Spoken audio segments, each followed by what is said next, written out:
বন্ধুরা, অনেক দিন থেকে ইলিশ মাছের মাথা দিয়ে কচু শাক খাওয়ার খুব ইচ্ছে ছিল, সত্যি বলছি। কিন্তু কি করব, সেই ভাগ্য আমার নেই। ইলিশ মাছের প্রচুর দাম।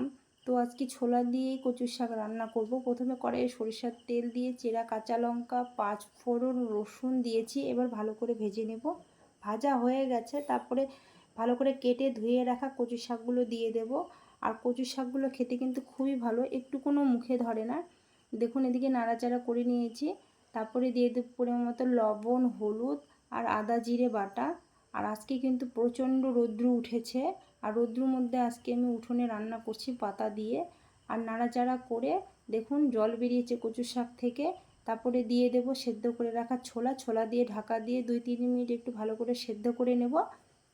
আর এদিকে সেদ্ধ হয়ে গেছে, আর দেখুন কচু শাক থেকে জল বেরিয়েছে। কচু শাকটা কিন্তু খেতে খুব ভালো হয়েছিল বন্ধুরা। ভালো লাগলে লাইক, শেয়ার, সাবস্ক্রাইব করতে একদম ভুলবেন না।